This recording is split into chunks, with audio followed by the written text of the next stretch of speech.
हम सभी human beings इंसान अपने जीवन में एक सेटिस्फैक्शन चाहते हैं। हम सभी अपने जीवन में शांति चाहते हैं। हम लगातार अपने आप को एक्सप्लोर करते रहते हैं। हमारे अंदर क्यूरियोसिटी होती है, लेकिन हर एक चीज़ का गोल सिर्फ यही होता है कि हमें किसी पर्टिकुलर चीज़ से सेटिस्फैक्शन मिले। अगर कोई एडवेंचर भी करता है किसी चीज़ में, तो उसमें भी उसको एक एक अंदर से एक इनर सेटिस्फैक्शन ज़रूर मिलती है। तो all the human beings are just searching for what the satisfaction, the inner peace. But thinking, मतलब आज इस वक्त अभी आप में से कितने सारे लोग ऐसे हैं जो एक्चुअल में सेटिस्फाइड हैं,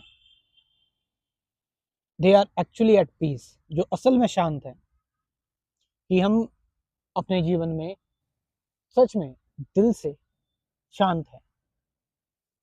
अब कई सारे लोग ऐसे होंगे जिन्हें कुछ कुछ उनके पर्सनल गोल्स होंगे। मतलब मैं इन पर्सनल चीज़ों को कभी गलत नहीं मानता, क्योंकि ये एक फ्रीडम है, आपके पास ये फ्रीडम है। अगर मैं कहूँ कि पर्सनल चीज़ें आपकी नहीं होनी चाहिए, आपको संत बन जाना चाहिए, बिल्कुल सब कुछ छोड़ देना चाहिए, तो वो आपकी फ्रीडम को छीनने जैसा होगा। मेरा जो सबसे ज़्यादा कंसर्न वो रहता है इस चीज़ पर कि आप whatever you will do with complete attention, mindfulness, make the whatever the action you are doing meditation.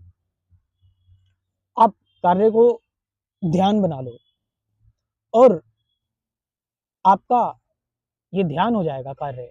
आपको ये कार्य फिर बोझ नहीं लगेगा, ये कार्य नहीं लगेगा।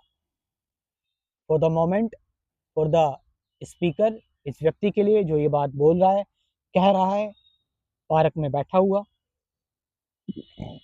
एक इन्वायरमेंट में, ग्रीनरी, नीला आकाश, जानवर, चहचहाते हुए पक्षी, ये व्यक्ति इस टाइम पर कोशिश नहीं कर रहा मेडिटेशन में रहने की, ये मेडिटेशन में ही है। लेकिन ऐसा नहीं है कि इसके अंदर कुछ विरोधाभास जनरेट नहीं हो रहे।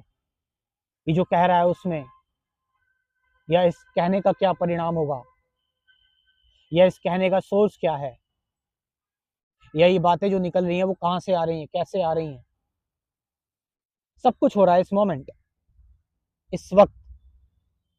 लेकिन इन सभी चीजों में एक संतुलन है, एक बैलेंस है। और जब आप किसी कार्य को एक बैलेंस के रूप में करते हैं, एक संतुलन के रूप में करते हैं, तो फिर यू आर ऑलरेडी फ्री। तो आप फ्री हैं उस कार्य से भी, वो करता भी अपने आप में फ्री है। और इस दौरान आप उसी में मुक्ति पालेंगे, उसी में आप एक संतोष पालेंगे। संतोष, मुक्ति, शांति किसी कार्य को पूरा करने के बाद नहीं होती है। शांति तो बिल्कुल इस क्षण का ही, ये क्षण ही एक शांति है। जो लोग कहते हैं कि आपको ये कार्य करने से शांति मिल जाएगी या फिर वो करने से शांति मिल जाएगी, करो सब कुछ, कोई दिक्कत नहीं है। लेकिन उस करने के एक एक फ्रेम में शांति है, पीस है। उस करने के एक एक फ्रेम में, एक एक पोज में, एक एक मोमेंट में आनंद है। यदि वो कर्म जागृत अवस्था में किया जाए, माइंडफुल होकर किया जाए, पूरा जी कर किया जाए। और ये चीज फॉर्चुनेटली इंसानों में ही है। इसीलिए इंसानी जीवन शाप भी है और मुक्ति भी है। शाप उन लोगों के लिए है जो बाद में सुख को ढूंढते हैं, और मुक्ति उन लोगों के लिए है जो इस क्षण में सुख और शांति को ढूंढते हैं, देखते हैं। अध्यात्म में मेरे साथ जुड़ना है, मेरे साथ ध्यान करना है, तो मैं अपना स्पिरिचुअलिटी क्रैश कोर्स आपके साथ शेयर कर रहा हूँ। स्क्रीन पर 24 टॉपिक्स हैं, साथ साथ 50 गाइडेड मेडिटेशन की वीडियोस भी है, साथ साथ मेरे साथ मेडिटेशन करेंगे आप। तो इस प्रोग्राम को आप ज्वाइन कर सकते हैं। ये मैं नंबर दे रहा हूँ, स्क्रीन पर आपको दिख रहा होगा, इस नंबर से आप व्हाट्सअप कर सकते हैं। Thank you very much.